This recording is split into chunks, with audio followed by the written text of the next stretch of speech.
Selepas kita tengok kemunculan BYD M6, sepatut dan sewajibnya Proton yang patut keluar dulu MPV yang se-GB macam BYD M6.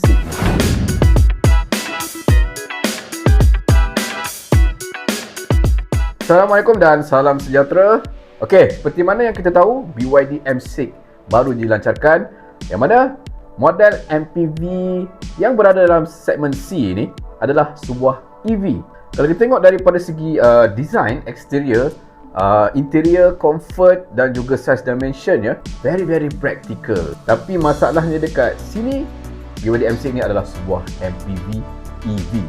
Yang mana kita tengok rata-rata rakyat Malaysia masih lagi belum bersedia untuk berubah daripada ICE ke EV. Walaupun BYD M6 ni sebuah EV yang boleh kata harga jackpot juga berbaloi dengan package yang ditawarkan, tapi ianya adalah sebuah EV. Dan saya rasalah sepatutnya Proton yang patut keluarkan MPV yang sama macam BYD M6 ni. Model yang saya maksudkan adalah model yang diambil daripada Geely GIG, yang mana kita pernah sembang sebelum ni kan.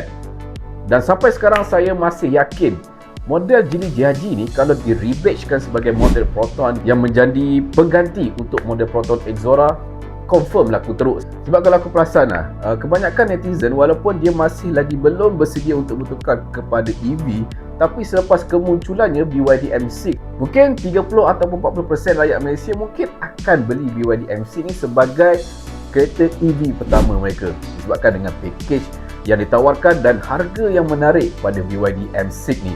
Dan tak mustahil selepas ini kita akan tengok lambakan BYD M6 atas jalan raya seperti yang kita lihat pada model BYD Atto 3 dan juga BYD Seal. BYD Seal tu harga lebih kurang 106 ke 190 ribu pun banyak atas jalan raya. Korang bayangkan BYD M6 ni dengan harga 109 ke 123 ribu. Saya yakin model ni akan banyak juga kita akan tengok atas jalan raya. Dan selepas pelancaran BYD M6 ni, aku memang yakin lah kalau Proton keluarkan Geely GIG rebatch kepada Proton Exora ni, confirm laku teruk. Dan aku percaya juga kalau Geely GIG ni jadi Proton Exora, harganya lagi murah daripada BYD M6. Kenapa?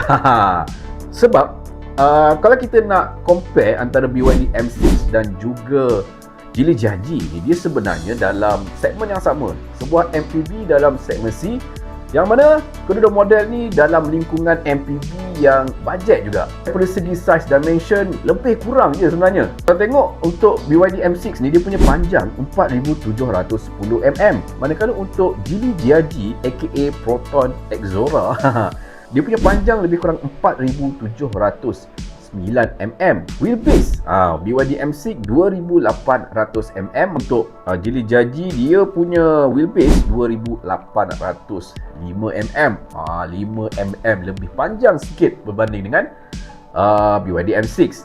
Dan lebar pada BYD M6 1810 mm. Surprisingly, kita tengok lebar pada Geely GIG ni dia lebih lebar, iaitu 1909 mm. Dan tinggi pada BYD M6 1690 mm, Geely GIG 1695 mm.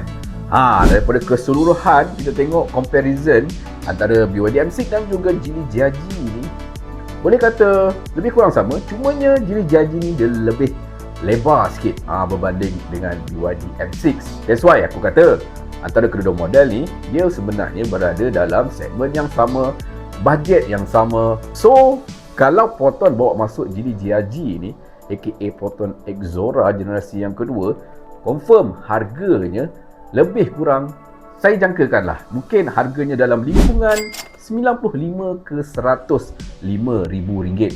Kalau korang tengok daripada segi design exterior pun nampak lebih kurang sama je. Daripada segi dia punya body proportion, dia punya tinggi, dia punya wheelbase, dia punya ground clearance, lebih kurang sama je macam BYD M6. Okey, kita tengok keluasan pada tempat duduk kedua ni lebih kurang 2 genggam lah. Okey, untuk kedudukan bahagian hadapan ni kita dah adjust ikut position. Dia provide luas yang okey juga, agak luas juga. Cumanya bagi saya komplain dia punya bahagian seat ni, dia tight support dia kurang sikit lah kan. Kalau dia panjang sikit mungkin lebih selesa. Tapi untuk sebuah MPV budget macam ni, kira budget lah kan juga, okey lah kan. Seatnya memang sedap. Seat very comfort, sangat sedap. Kemasan leather yang digunakan pun cantik, warna brown. Dan kita boleh kontrol aircon vent pada bahagian second row ni jugalah. Aircon vent dia dekat bahagian sini, kiri dan kanan. Dan dia datangkan dengan lampu LED, dia punya ceiling light dia. Dan kalau kita tengok daripada segi kemasan headliner dia, dia menggunakan color macam cream sikit. Dia bukan warna putih, dia menggunakan color ala-ala cream sikit. Ada juga USB Type-C dan juga Type-A untuk charging phone. Dan aku rasa ini sepatutnya tak ada lagi bagus lah. Bila dia tulis macam ni, nampak macam datang daripada kedai aksesoris kan. Better kosong lah, nampak lebih clean, nampak lebih simple. Okay, senang je, kita tarik bahagian ni, terus kita boleh akses masuk. Okay, ini kita dah ke depan sikit.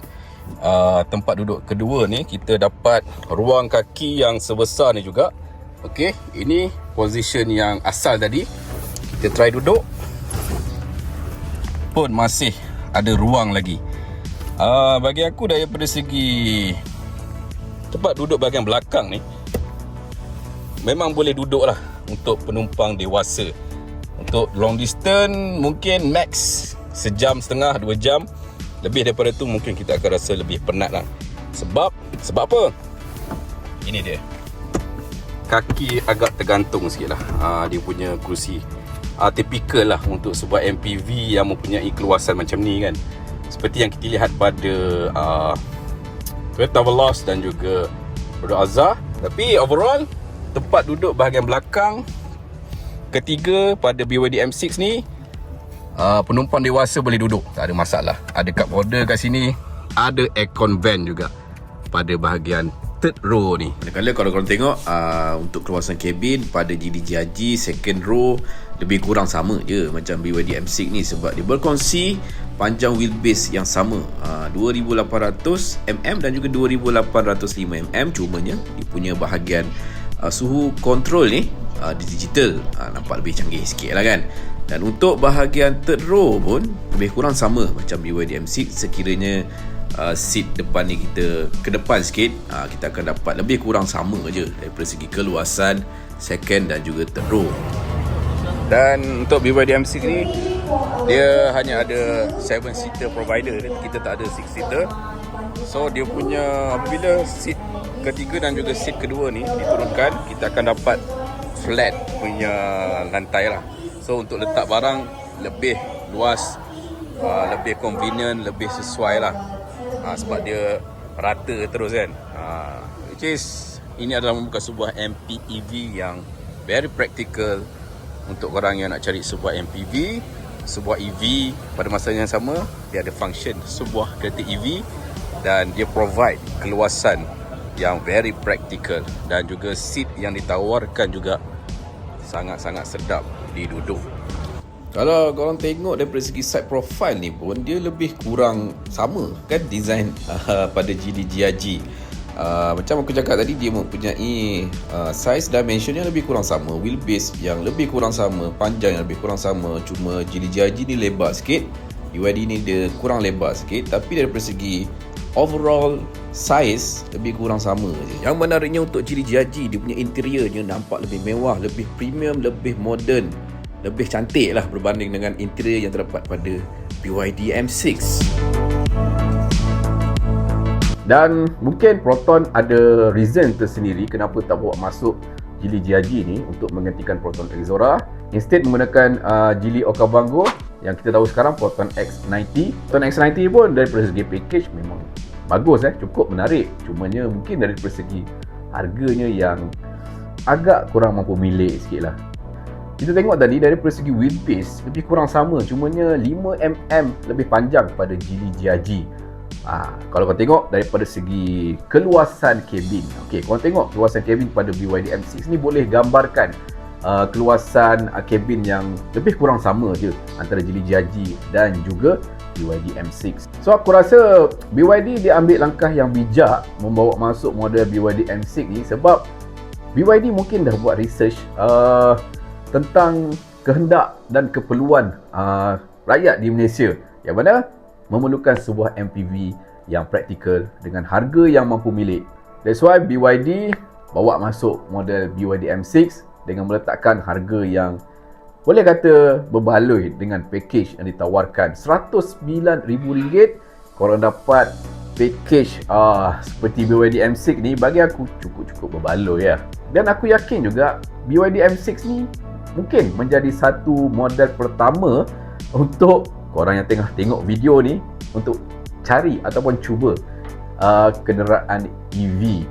Korang rasa macam mana? Kalau korang ada bajet lebih kurang 109 ke 123 ribu, adakah korang sanggup spend untuk beli MPEV BYD M6 ni, ataupun instead korang beli MPV yang biasa ada kat Malaysia lah, seperti Polo Alza, Veloz dan juga Mitsubishi Xpander. Yang paling best sekali, kalau Proton Exora generasi yang kedua ni masuk dekat Malaysia menggunakan enjin TGDI 7-speed DCT. Syadu bye. Itu saja video pada kali ini. Sebelum tu jangan lupa tekan button like, comment, share dan subscribe channel kami.